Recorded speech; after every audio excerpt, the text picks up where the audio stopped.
कांग्रेस के पूर्व अध्यक्ष राहुल गांधी मां सोनिया गांधी और बहन प्रियंका के साथ रायबरेली पहुंच रहे हैं।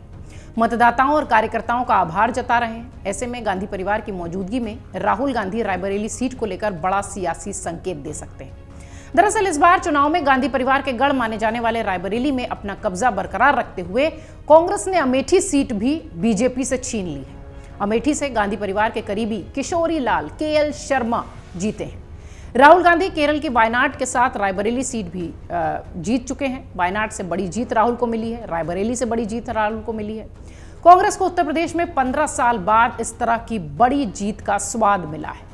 2014 में 2 और 2019 में 1 सीट पर सिमट जाने वाली कांग्रेस इस बार 6 लोकसभा सीटें जीतने में कामयाब रही है। कांग्रेस ने अमेठी सीट पर बीजेपी की स्मृति ईरानी को हराकर हिसाब बराबर कर लिया है। ऐसे में कांग्रेस और गांधी परिवार क्षेत्र के मतदाताओं और कार्यकर्ताओं का आभार जताने के लिए पहली बार ये सियासी प्रयोग करते दिखाई पड़ेंगे।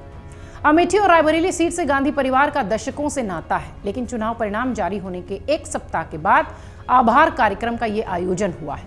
इसे राहुल गांधी के रायबरेली से सांसद बने रहने के संकेत के रूप में भी देखा जा रहा है। रायबरेली के भुएमाऊ गेस्ट हाउस में ये आभार समारोह हो रहा है और कांग्रेस की पूर्व अध्यक्ष सोनिया गांधी, रायबरेली के सांसद राहुल गांधी, कांग्रेस की महासचिव प्रियंका गांधी और अमेठी के सांसद केएल शर्मा सहित उत्तर प्रदेश के कांग्रेस के अध्यक्ष अजय राय भी यहां मौजूद हैं।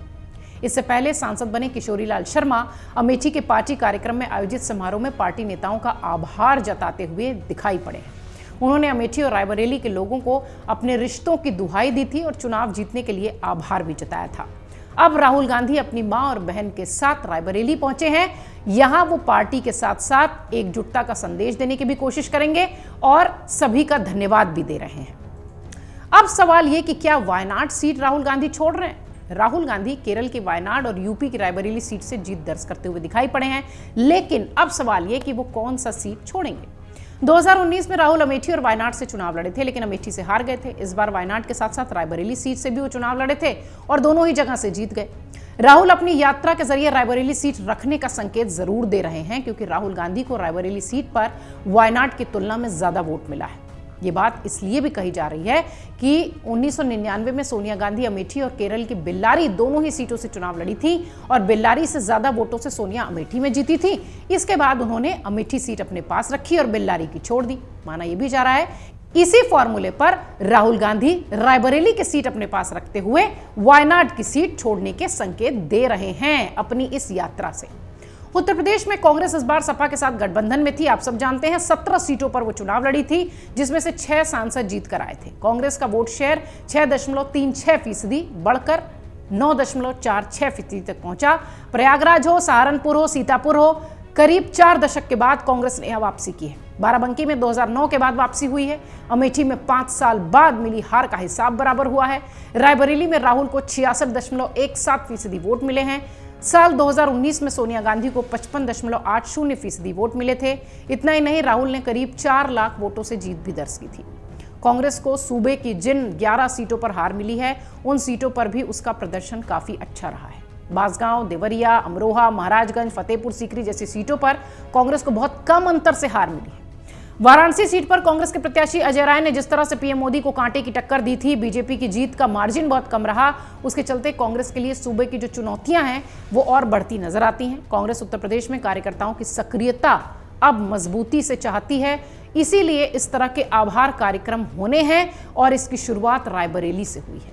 राहुल गांधी के लिए चुनौती 2027 में होने वाले विधानसभा चुनाव के लिए कड़ी मेहनत करने जैसी भी है। ऐसे में राहुल के लिए रायबरेली में पहले की तरह विधानसभा की सभी सीटों पर परचम लहराना एक बड़ी चुनौती है। इसकी वजह से रायबरेली में संगठनात्मक रूप से कई सारे जो कार्यक्रम हैं वो आयोजित होंगे, क्योंकि यहाँ कांग्रेस निश्चित तौर पर कमजोर रही। हाँ, ये बात और रही कि यहाँ पर राहुल गांधी जीतते नजर आए।